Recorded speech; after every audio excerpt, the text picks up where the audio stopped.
Happy Friday and welcome to another episode of the Locked On Red Sox podcast. Thank you so much for making Locked On Red Sox your first listen of every single day. I am your host, NESN's Lauren Campbell. Been with NESN now for 4 years covering Boston sports. Been in the Boston media scene for 7 years and born and raised in the Boston area. So I love being able to chat with you from a fan perspective and a reporter perspective all in one. I will be joined shortly with my co-host, Massachusetts Pirates team reporter Jake Iggy, very, very shortly. We have a very exciting episode for you today. We are so excited and so honored to welcome Red Sox development coach for the Portland Sea Dogs, Katie Krall, to the show. Katie was so gracious with her time. She talks her journey to baseball, how Moneyball kind of played a role in really getting her knowing that baseball is what she wants to have a job in, and some advice for young women out there. So let's just get right into it.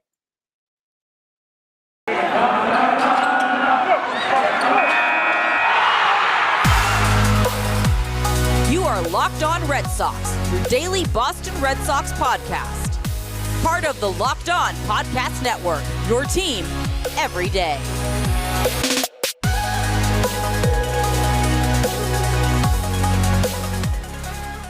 We are here with Red Sox developmental coach for the Portland Sea Dogs, Katie Krall. So how are we doing today, Katie? Hey, Jake. Hey, Lauren. Thanks for having me. I'm excited to be here. Absolutely. Yeah. How's your offseason been going so far? Must be not only exciting, but pretty interesting to learn during your new job with the Red Sox. It's been a busy 3 months, to say the least. Absolutely. Yeah, it's been really amazing. I think I've had good exposure to the front office at the Red Sox, not only from like a material or an information perspective, but I've also gotten to know a few of the coaches, some of the players, which I think will really lend itself well to a good foundation for this season. Yeah, definitely. And the winter warm-ups were just happened a couple of weeks ago. Was there anyone in particular who kind of impressed you, and just how was that overall? Definitely, Lauren. I would say Nick Northcutt really stood out. We were going back and forth about all things Cincinnati, Skyline Chili, Grater's Ice Cream, because he's a Cincy guy. And we were talking about his parents, both of whom are in the Dayton Philharmonic. So he's got this really musical background. And he was explaining to me that whenever he takes BP, if he's, hitting a ball off a tee, he has a metronome going at all times. And he adjusts the BPM depending on the type of exercise that he's doing. And it was like this really cool conversation about how a lot of hitting is rhythm and timing, and being able to hear his perspective on how he breaks down at bats or how he, adjusts his approach depending on the game situation was super cool and awesome. And like one of those in the trenches moments where you really get to kind of consider the inner workings of a player when he's in the box. That's something I don't think a lot of people really realize, and something that you can see like from the outside a little bit more is like when Juan Soto, I believe when he goes down 0-2 or there's a 2-strike count, he chokes up a little bit, or he changes his stance a little bit, and just those little tweaks that guys make either in the actual at bat or in between at bats is really interesting to hear about. Jake, you're spot on, and I think the best players are those who can make those adjustments within the at bat. Like we talk about from a player development philosophy, some players can make adjustments month to month. As you go up levels, you can make adjustments maybe week to week, but those guys who, can read the situation and evaluate what the pitcher has or maybe what's working for them that game, and then like within the count can move back and forth. Like that is a separator, I think, in terms of talent. And for, maybe for someone who doesn't know, that you're the Red Sox development coach for the Portland Sea Dogs. Like, what are your day-to-day duties? What do you really look for in a player, or just like, your day-to-day things? Yeah, absolutely. So I'll be in uniform this season, starting with spring training and then running for the duration of the minor league season with Portland. So it's primarily focused on advanced scouting in terms of how are we preparing for the game or the upcoming series, both from an offensive and a defensive perspective. And then during the game, really thinking through in-game strategy in terms of what players can we leverage from our bullpen in a given situation, what based on some of our matchup models do we think is the optimal pairing here. And then also from like more of a macro level, thinking about how we can integrate data into player plans. So, based on pitch level data, based on things that we think that we're seeing quantitatively, we think we can bring to players in order to help them improve. I think that's huge. I mean, not a ton of people really think about it, about how much, teams have their hands on these minor league players to help them, like you said, develop, which is pretty much your role of helping them get better through every single, whether it's stage in the minors or every single game or every single month. And so, especially during like winter warmups, like this was something new for me, because I remember they did this a little bit when there was no lockout and they had tons of minor leaguers go in. But what was sort of that week like for people who haven't heard of it? Absolutely, Jake. So it used to be held at Fenway every year for like a younger group of prospects, more so to introduce them to the different dynamics of the front office, get to know Boston. That's the Green Monster. What this camp really was focused on were some of the upper level prospects. So guys that we see probably being in AA or AAA this year. And I tried to focus my time with an assortment of groups. So like one day, maybe I might spend time in the cages with like Anthony Iapoce, thinking through, some of our philosophies on hitting, or, like my conversation with Nick, like trying to start to establish those rapports, working with maybe Corey Wimberly on outfield drills. So come this season, if I have to take over, if I have to run a drill, like I'm familiar with some of the diagnostics and some of the things we do with players. So it was a really hectic week. And every night I would come back and I'd be like, oh my gosh, that felt like a week of my life. But I think good to, again, start to establish some of those relationships. So then come spring training, I think we'll already have some camaraderie and familiarity that we can then build off of. And while you're doing all that, you are also working toward your MBA at the University of Chicago. So you're juggling a lot. And has it been tough to juggle, or just like how do you kind of balance that work, life, and school thing? Definitely. Yeah. It's been hectic to say the least, Lauren. I'm super appreciative not only for the Cincinnati Reds to encourage me to pursue the degree, but also the Red Sox to, give me the space and the time in order to complete the requirements.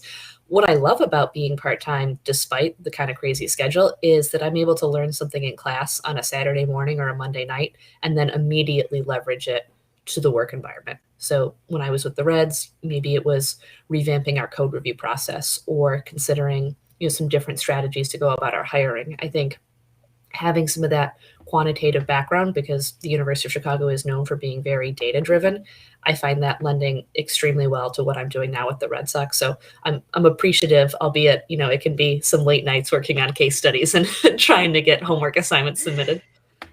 Oh, I can only imagine. I think back to, I just graduated college this past May, and I still can't even believe all the different things that I was juggling. But I can't even believe juggling everything that you have, especially during these past few weeks or months that you've been working for the Red Sox. But what has been your experience so far working with the front office?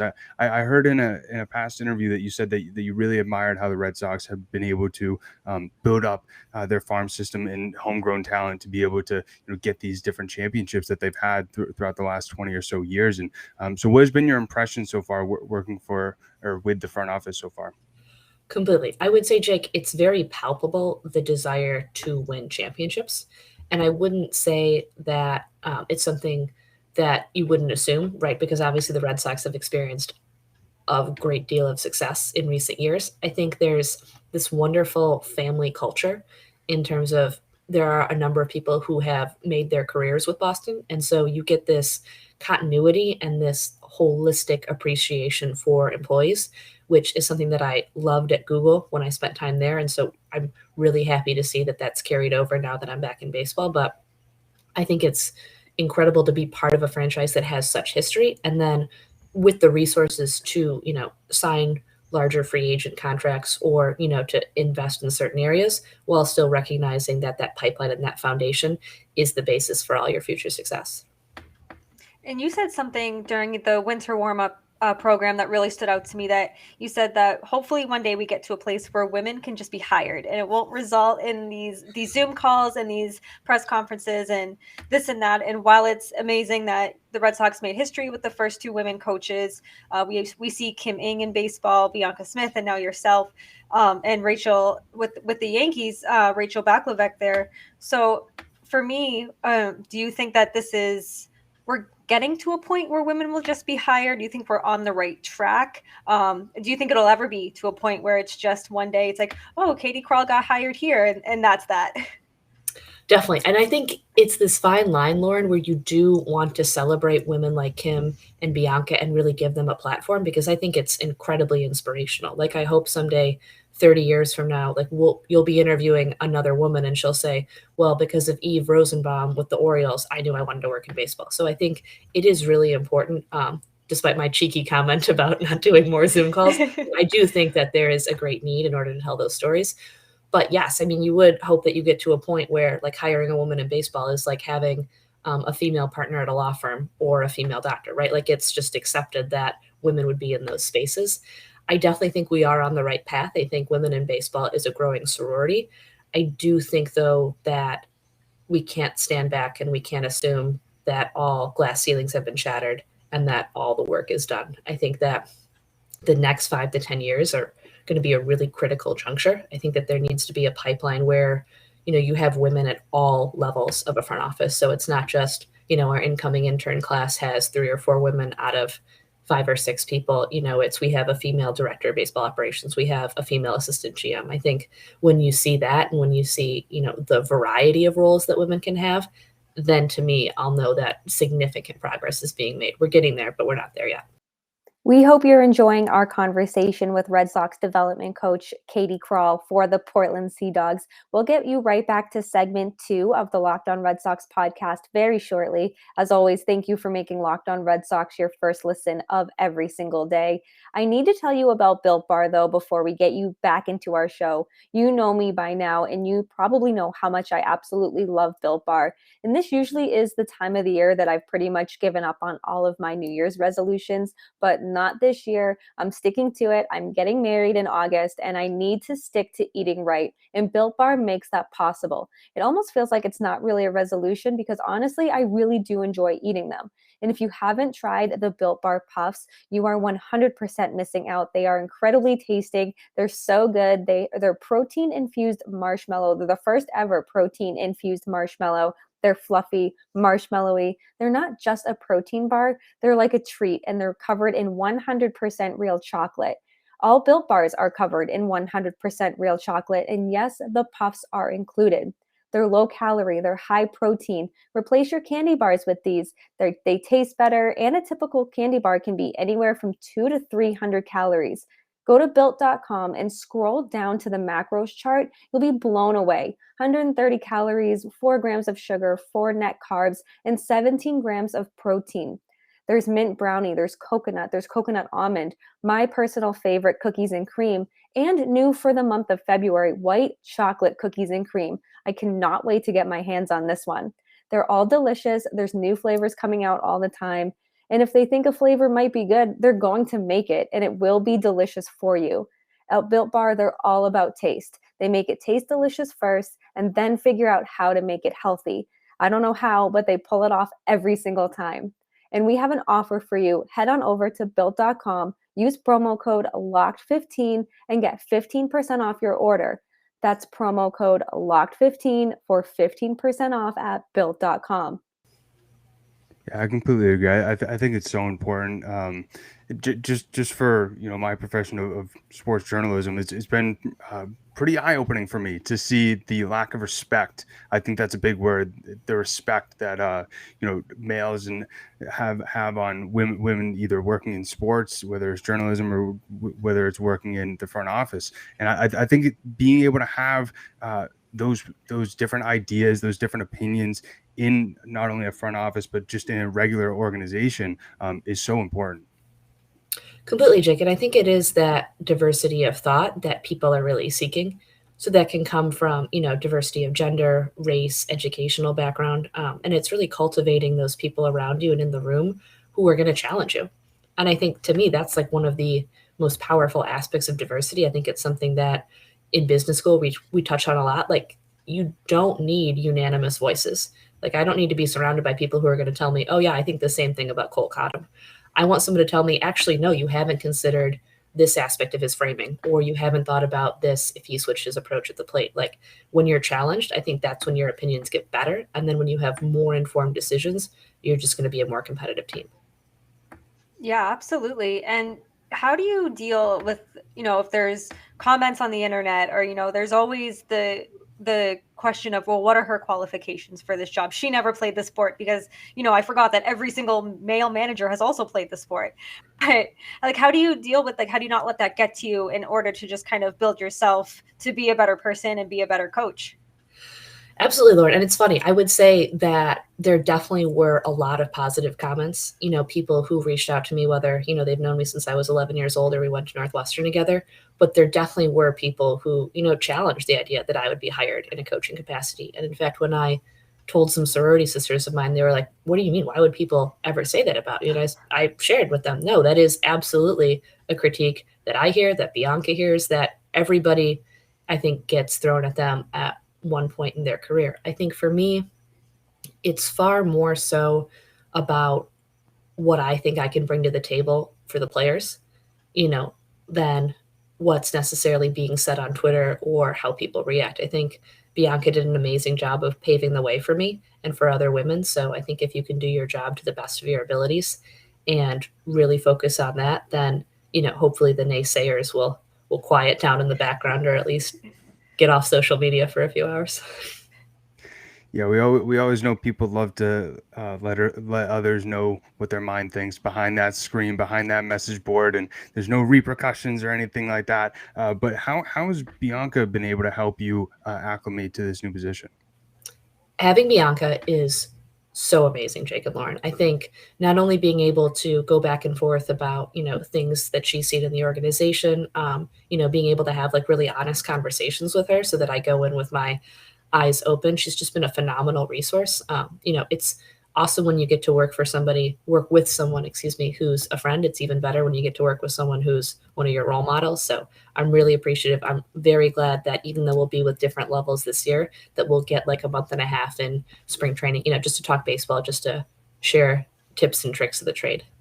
She seems like somebody who is just so down to earth and just like who she is, like whether you see her on Twitter, like that's exactly who she is in real life. And it sounds like you're going to be able to bounce some great ideas. She sounds incredibly knowledgeable and just like somebody that you would want in your organization. Oh my gosh, totally, Lauren. And that's the thing, because she's so smart and so qualified and talented. I feel like people don't spend enough time talking about how cool and nice she is, like it gets lost in the shuffle. Like she set me up with like some Nike shoes, just like stuff that is just like so sweet and like she doesn't need to do. She absolutely embraced me with open arms, and like I couldn't be more grateful for that. That's amazing. It's always nice, like you said, when you have that person who's already done it, who's able to help you smooth along. It's even better when they're one of your friends. But one guy who has gotten a lot of criticism ever since he joined the Boston Red Sox front office is Chaim Bloom. And I'm curious some of your experiences with him, because some people love what he's doing. Some people are calling the Red Sox the Tampa Bay Red Sox, or Boston Rays. But I've echoed the whole idea of hashtag and Chaim we trust. This guy is one of the smartest guys in baseball. He understands the game. He understands how to build a team for longevity, building up the farm system as well as the MLB roster. So what has been some of your experiences with him and your impression with him so far? Definitely. So I met Chaim for the first time at the winter warm-up. Had some really interesting conversations. I think the unique thing about Chaim's tenure, and we even chatted about it, is, he's had a tumultuous time just from like an environment perspective, right? The COVID-19 pandemic, trading Mookie Betts, making the playoffs. I think that there have been a lot of different factors that maybe he didn't anticipate when he came over from Tampa. With that being said, if I didn't believe in him, if I didn't believe in the mission, I wouldn't have joined the Red Sox.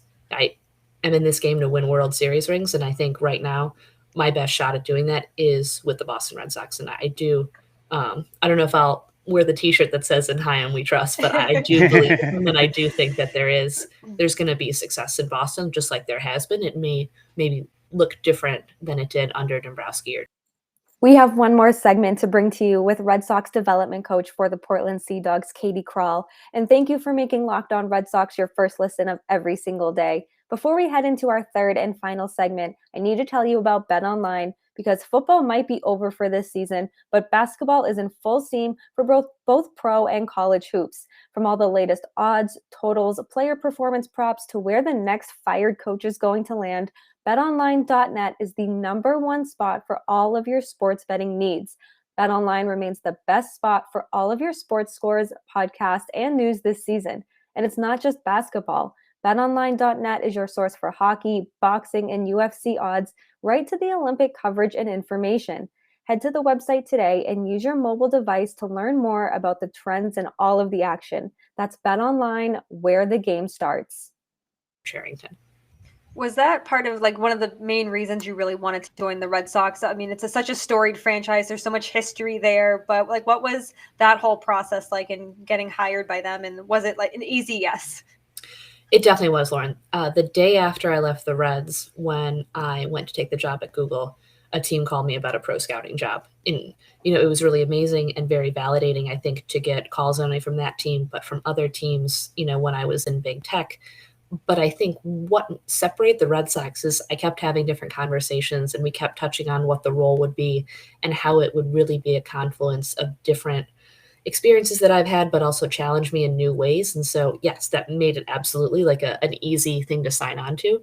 But I think when you're surrounded by really good people and people who care about you and who have a united goal, I think that probably caused me to come back to baseball so quickly.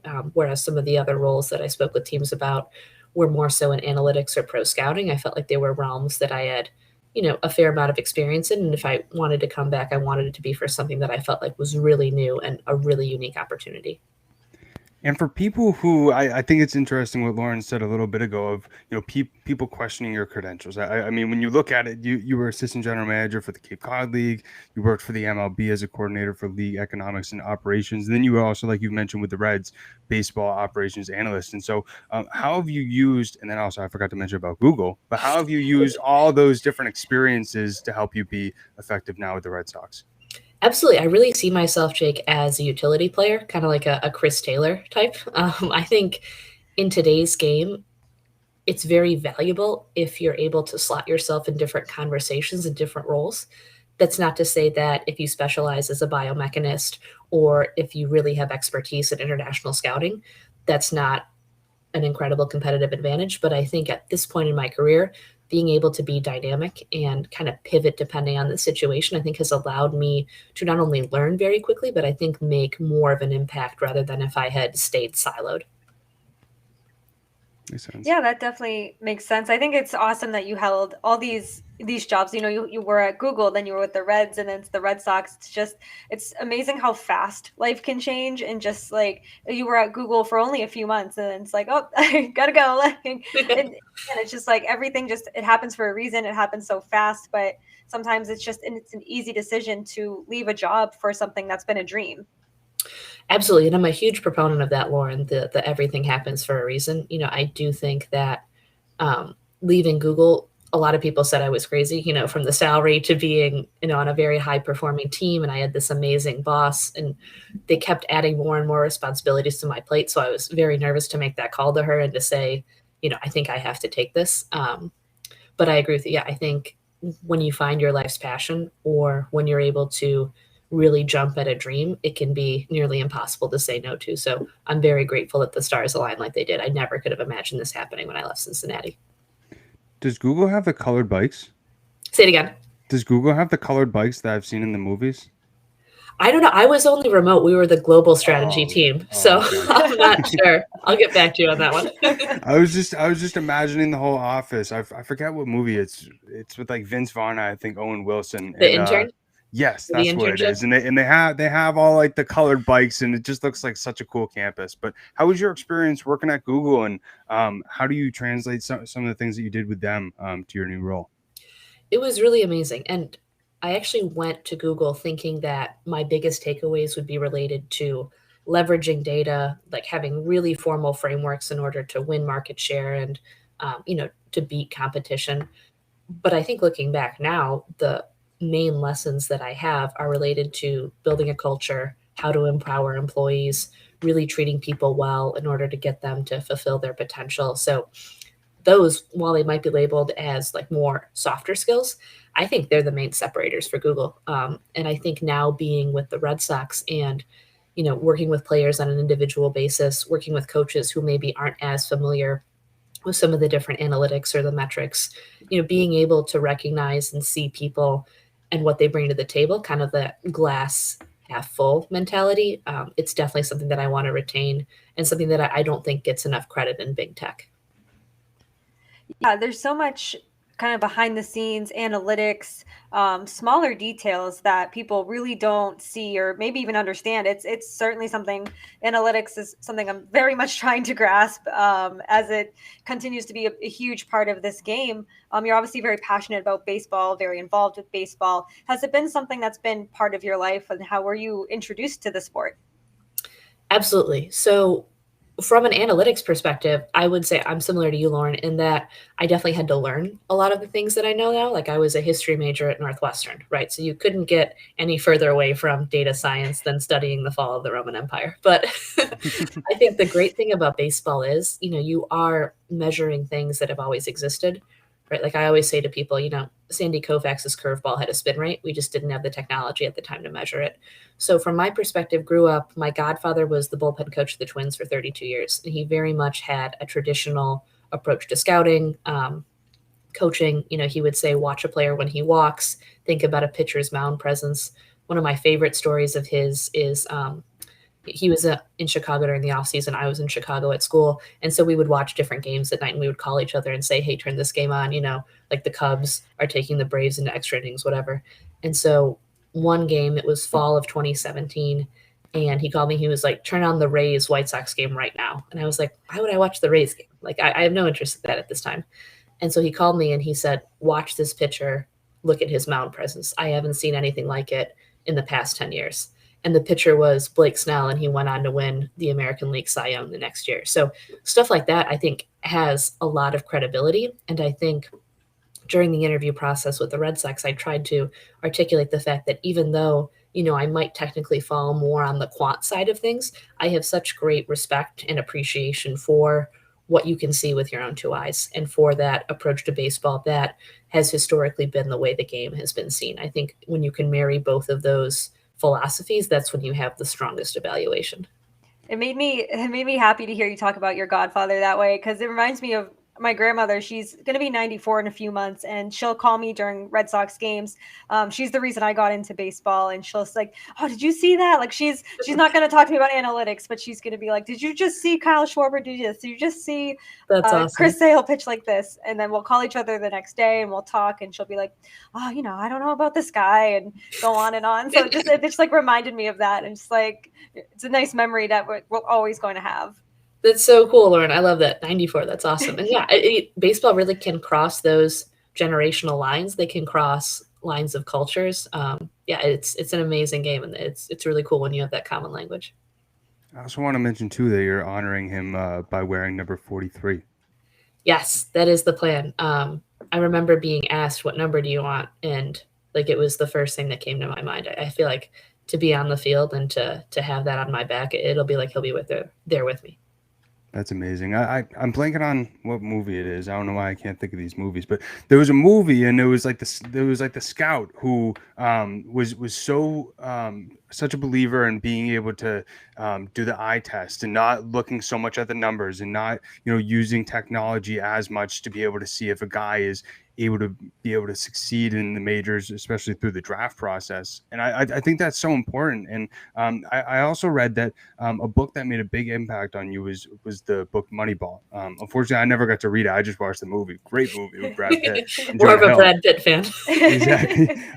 But how did that book sort of change your outlook on the game, especially within analytics? Definitely. And I think the movie you're thinking of, Jake, is Trouble with the Curve with Clint Eastwood. Yeah, yes. Good one. I know it because they played on MLB Network like every other night in the offseason. Moneyball, I think what really made an impact was that it gave me permission to challenge convention. And what I mean by that is, it was a book that was touting the benefits of on-base percentage and finding these competitive advantages, and maybe looking at things like win-loss record and ERA as not the best indicators of pitcher performance. So it was taking this game that at 12 or 13 years old, I had, a growing or evolving understanding with. And it was, okay, well, everything that it isn't necessarily doctrine, right? Don't take it as dogma. Don't assume like the answers exist out there, like challenge everything and think critically for yourself. So that really was, I think, the watershed moment of wow, there's so much more about this game that I can consume that maybe even goes beyond what's happening on the field. So I think ever since then, it's just kind of been nonstop assembling and like forming my own theories and challenging them with other people. And I think that's when you really grow, when you're able to kind of iterate and think through what your philosophies are, and then also what you think you see being successful with other teams or other players. Was that kind of a moment for you that you knew you wanted to work in baseball? Yes, absolutely. I think for me, I had always assumed, Lauren, that I wouldn't be taken seriously on the baseball side of things at first, that I would have to make inroads on the business side. So whether it was like marketing or community affairs, and then hopefully I could maybe make that transition. So it was really only after I got the job at MLB and I was able to, really start on that side and stay on what is now my side of the game. That absolutely, I think, stems from Moneyball. And I think me really realizing that this is what I want to do. This is how I want to dedicate my life. Yeah, I think Moneyball was such a great way for fans or people who don't even really watch baseball getting the understanding of what it's like inside a front office. I remember my favorite scene is during the trade deadline. When he's having his secretary call all these other people and all that sort of stuff, and you just see the emotion, the raw emotion. And I think even one time during that scene, he like flipped his desk or something like that. But I think it's so interesting how much of an impact that book had on you. One little tidbit, rest in peace, Jeremy Giambi. He was in that movie, or his character was, and fortunately they didn't portray him in the best way. But I think it's really interesting how much that impacted you, and I'm curious what excites you the most, especially with the season hopefully coming up in the next few months or so. But what excites you the most for your first season with the Portland Sea Dogs? Absolutely. I think off the top of my head, Jake and Lauren, it's probably the coaching staff that we're going to have. So Epi, Lance Carter, Doug Clark, they each have, I think, really unique backgrounds. And so I'm excited not only to learn with and from them, but also to be able to be in what is this, kind of like think tank environment where before and after the game, we're talking about things that happened, getting a sense of the clubhouse dynamics. So to be part of a coaching staff and really to have that group and to have that kind of like team within a team, I think is going to be really special. When you're part of a front office, you definitely have that cohort, but obviously this is going to be a very different type of relationship and type of group setting that I'm walking into. It definitely seems like it's going to be a really fun season. There's a lot of good players and prospects to watch out for, and Portland is beautiful in the summer, so it's like a win-win. What advice would you give to young girls and women out there who want to pursue sports or get into sports for a job, but maybe you're feeling discouraged? Because there's always some sort of roadblock. So just what kind of advice would you give to them?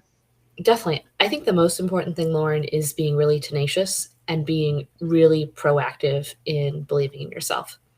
At the end of the day, you're right. There are going to be times where you're not going to get the job, even though you felt like you were the most qualified person, or you're going to have an internship and it's going to fall through because of something, right? So staying true to yourself and recognizing that if this is your passion, if this is your dream, like don't be scared to chase it and never feel like you don't belong. Because for anybody who says that you don't have a place here or that you're not ready, prove them wrong.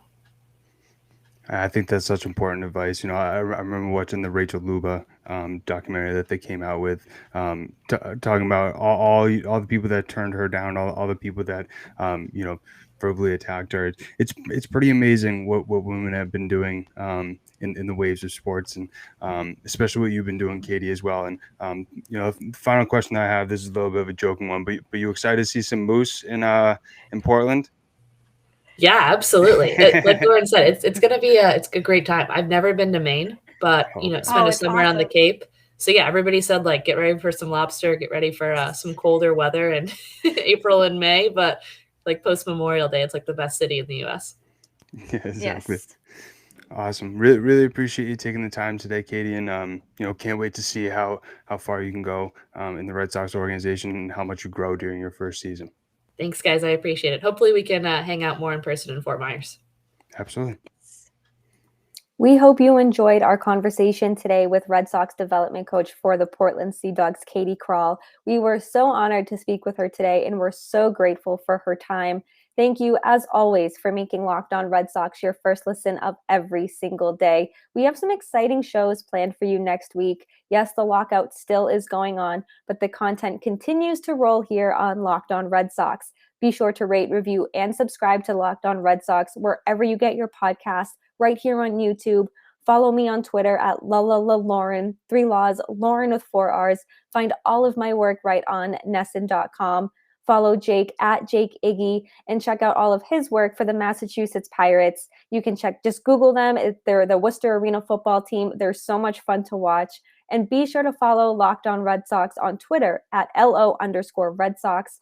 Be sure to check out all of the other amazing shows across the Locked On network as well. Locked On Yankees, Locked On Giants, Locked On A's. Everyone's doing an incredible job, especially during this lockout, especially when spring training should be happening right now. We're still grinding. We're still giving you the content you very much deserve.